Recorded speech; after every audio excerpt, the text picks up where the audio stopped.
Welcome to ચેતુસ kitchen. આજે આપણે tasty એવી સૂકી ભાજી બનાવવાના છે। તો સૂકી ભાજી આપણે બટેકા બાફ્યા વગર જ ડાયરેક્ટ કુકરની અંદર માત્ર 5 થી 7 મિનિટની અંદર બની જાય એવી આપણે સૂકી ભાજી તૈયાર કરવાની છે।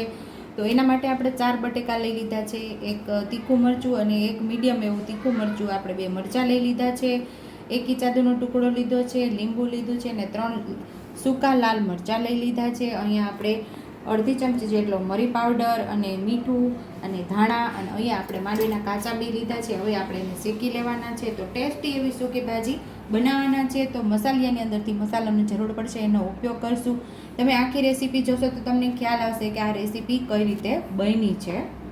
તો અહીંયા આપણે કઢાઈ રાખી દીધી છે અને આમાં 1 મુઠ્ઠી જેટલા માંડવીના બી લીધા છે, એને આપણે શેકી લેવાના છે।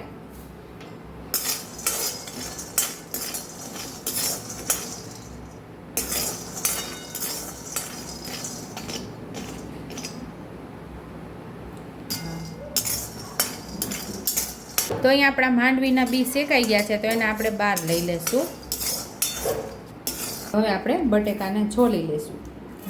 બટેકાની આપણે છાલને ઉતારી લેવાની છે।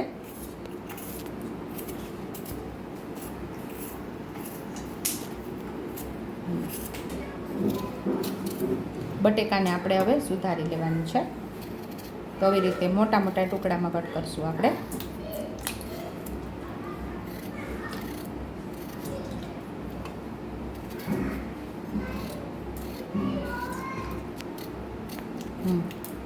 તો અહીંયા આપણે બટેકા સુધારીને પાણીમાં રાખી દીધા છે, એટલે કે કાળા ન પડે એટલા માટે પાણીમાં સુધારીને આપણે રાખેલા છે। અને આપણે માંડવીના બીને અધકચરા ખાંડી લેવાના છે। તો માંડવીના બી આપણે ખાંડણીની અંદર લઈ લીધા છે અને હવે આપણે એને અધકચરા ખાંડી લેશું। અહીંયા આપણે માંડવીના બીનો ભૂકો કરી લીધો છે, જેટલા એના ફોતરા નીકળાય આપણે કાઢી લીધા છે। અને અહીંયા આપણે મરચાં પણ સુધારી લીધા છે અને આપણે આદુને ખમણી લેવાનું છે। તો અહીંયા આપણું તેલ ગરમ થવા રાખી દીધું છે, એક નાના 1.5 ચમચા જેટલું તેલ ઉમેરેલું છે અને તેલને આપણે સરસ ગરમ થવા દેવાનું છે। અહીંયા આપણું તેલ ગરમ થઈ ગયું છે, તો અડધી ચમચી જેટલું આપણે જીરું ઉમેરશું। અહીંયા આપણે લાલ સૂકા મરચાં લીધેલા એ પણ ઉમેરી દેશું। અહીંયા આપણે લીલા મરચાં 2 લીધેલા એ ઉમેરી દેશું।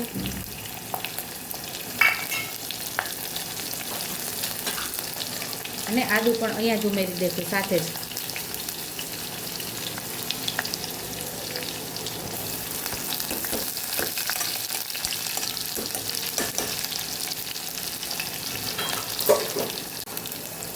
આદુ અને મરચાં સરસ સતળાઈ ગયા છે, તો અહીંયા આપણે બટેકા ઉમેરી દેશું।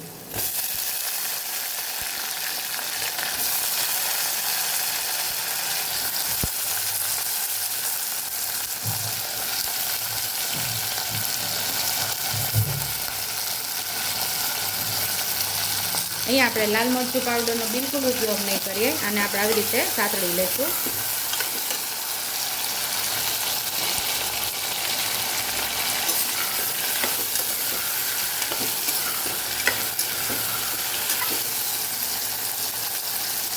સ્વાદ મુજબ આપણે મીઠું ઉમેરશું।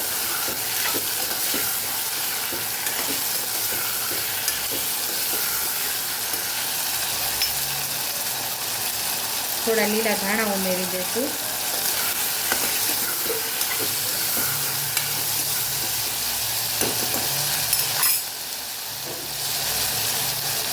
હવે અહીંયા આપણે ખટાશ ઉમેરી દઈશું। જે પ્રમાણે તમને ખટાશ ખાવતું એ પ્રમાણે અહીંયા લીંબુ ઉમેરવાનું છે। તો અડધાનું અડધું આપણે લીંબુ અહીંયા ઉમેરી દીધું છે અને સરસ આપણે મિક્સ કરી દેવાનું છે। ગળપણ તમને ફાવતું હોય તો 5 ચમચીથી થોડી વધારે ખાંડ અહીંયા ઉમેરી દેવાની છે। કુકર બંધ કરીને માત્ર આપણે એક જ સીટી લેવાની છે। અહીંયા આપણે જાતે જ હવા રિલીઝ થઈ ગઈ છે અને એક સીટી કરી લીધી છે। હવે આપણે જોઈ લઈશું। તો મસ્ત એવું પાકી ગયું છે। તો અહીંયા આપણે માંડવીના બીનો ભૂકો ઉમેરી દઈશું, મિક્સ કરી લઈશું। અહીંયા આપણે માંડવીના બીને પણ સરસ મિક્સ કરી લીધા છે અને આપણે અહીંયા મરી પાવડર પણ ઉમેરી દઈશું। થોડા લીલા ધાણા ઉમેરશું। સરસ આપણે મિક્સ કરી લેવાનું છે। તો તમને લાગશે જ નહીં કે આ સૂકી ભાજી કુકરની અંદર રેડી થયેલી છે. જેવી રીતે તમે બાફો અને બાફીને જે બનાવ્યો એવો જ ટેસ્ટ અને એવી જ રીતે આ સૂકી ભાજી આપણી રેડી થઈ ગઈ છે. તો સર્વિંગ પ્લેટની અંદર હવે આપણે સર્વ કરી લઈશું. તો અહીંયા આપણી સુપર ટેસ્ટી એવી કોઈ પણ ફરાળની અંદર તમે ખાઈ શકો. વ્રત કે ઉપવાસ કે આની અંદર મોડા વ્રત પણ હમણાં શરૂ થશે તો મોડા વ્રતની અંદર તમે આ સૂકી ભાજી બનાવી શકો છો. એમાં તમે મીઠું ન નાખતા ગળપણ અને ખટાશ નાખીને આ સૂકી ભાજી તમે બનાવી શકો છો. તો ટેસ્ટી એવી સૂકી ભાજી તૈયાર થઈ ગઈ છે. ઉપરથી આપણે લીલા ધાણાથી ગાર્નિશ કરી દઈશું.